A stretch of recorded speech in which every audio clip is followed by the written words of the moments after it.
Bro, Tamil Nadu politics అయితే ఇప్పుడు చాలా రసవత్తంగా మారాయన్నమాట. సో ఇప్పుడు విజయ్ గారు కూడా తమిళనాడు పాలిటిక్స్లో ఎంటర్ అయ్యారు. సో రీసెంట్గా పెట్టిన ఈవెంట్ కూడా గ్రాండ్గా సక్సెస్ అయింది.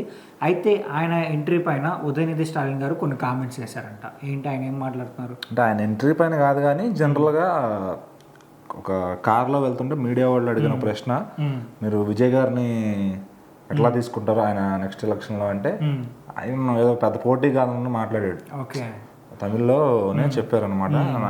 విజయ్ నేను అంత సీరియస్గా తీసుకోము, ఆయన సినిమాల్లో ఆయన స్టారు, రాజకీయాలుగా అంతగా సీన్ లేదన్నట్టు మాట్లాడాడు ఆయన. ఇప్పుడు దానిపైన అందరూ మళ్ళీ ఉదయనిధి స్టాలిన్ గారిని వేసుకోవడం మొదలు పెట్టారు అనమాట. అంటే ఇప్పుడు ఏ పార్టీ అయినా ఏ నాయకుడైనా సరే ప్రత్యర్థి పార్టీ నాయకుడిని కొంచెం తక్కువగానే చూస్తారు, ఎందుకంటే మరీ ఎక్కువ పొగిడేశారు. అంటే ఇప్పుడు ఇక్కడ పవన్ కళ్యాణ్ గారు పోటీ చేసినప్పుడు వైసీపీ నాయకులు కూడా అదే తక్కువ అండర్స్టిమేట్ చేశారు. ఇది పవన్ కళ్యాణ్ మాకు పెద్ద పోటీ కాదు, అతనికి పెద్ద పర్సంటేజ్ రాదు. తర్వాత ఏమైంది, బొమ్మ రివర్స్ అయింది.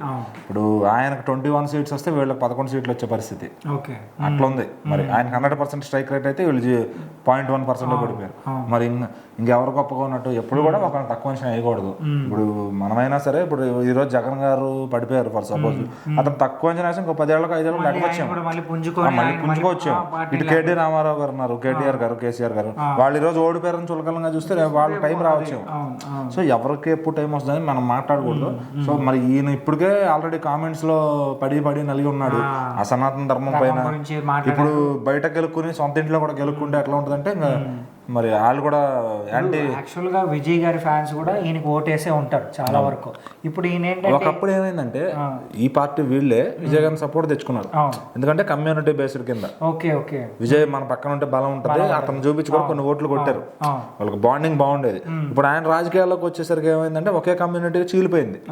ఇప్పుడు ఎట్లా అంటే పవన్ కళ్యాణ్ గారు వచ్చినాక కొన్ని ఓట్లు ఎలా చీలిపోయినాయో అటు టీడీపీకి వైసీపీకి, ఇప్పుడు ఈయన రావడం వల్ల అదే కమ్యూనిటీకి వాళ్ళకి వచ్చే పర్సెంటేజ్ చీలిపోతుంది. ఈ రోజు ఈయన ఓట్ బ్యాంక్ వచ్చి 7-8% వస్తుంది ఇప్పుడు ఎలక్షన్ జరిగినా కూడా.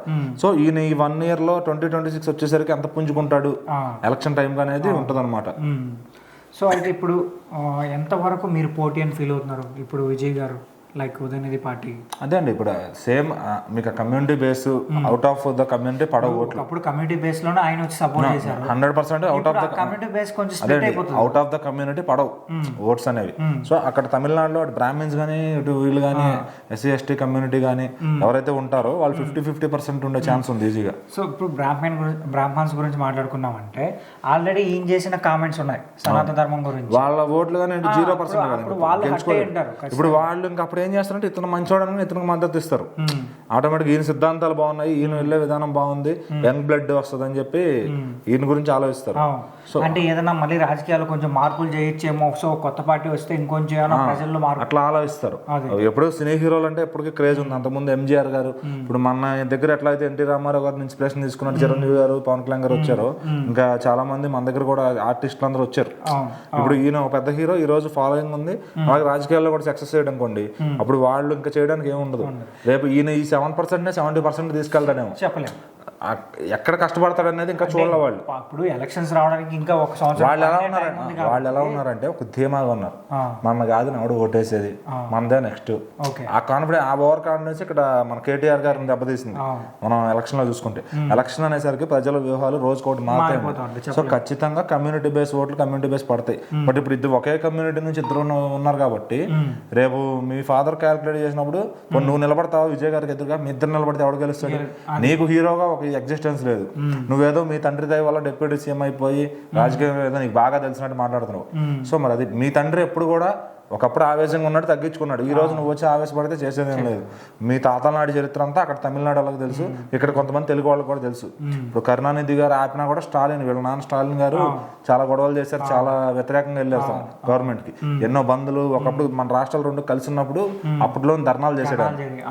అట్లాంటి ఒక బ్యాడ్ నేమ్ ఉంది అప్పుడు ఆయనకి, ఇట్లా గొడవలు సృష్టిస్తాడు, ఇవి పెట్టిస్తాడు అని చెప్పి. సో తర్వాత ఆయన అర్థం చేసుకున్నాడు పాలిటిక్స్ ని, అప్పుడు నెగ్గడానికి టైం పట్టినా నెగ్గాడు. సో ఈ రోజు నువ్వేం చేయాలి, అనుకోగా ఉండాలి. నీకు నోరుంది, పదవి ఉంది, మీ నాన్న వచ్చి అండ చూసుకుని నువ్వు రెచ్చిపోతే ఏముండదు. ఇప్పుడు తమిళనాడు బయట పెడితే వీళ్ళిద్దరు మొహం చూసుకుంటే విజయ్ గారు తెలుసు కానీ ఆయన తెలియదు ఎవరికి, సేమ్ కమ్యూనిటీ అయినా కూడా. మరి అది విజయ్ గారి క్రేజ్ ఈ రోజు అలా ఉంది. సో క్రేజ్ ఉన్నోడు వెనక వల్ల జనం ఎప్పుడు ఉంటారు, నువ్వు ఎంత చేసినా కూడా. అదొకటి మైండ్ లో పెట్టుకుని మాటలు తగ్గించుకుని పని మొదలు పెడితే నువ్వు గెలుస్తావు, లేదంటే నీ విజయం ఆయనకి వెళ్తుంది.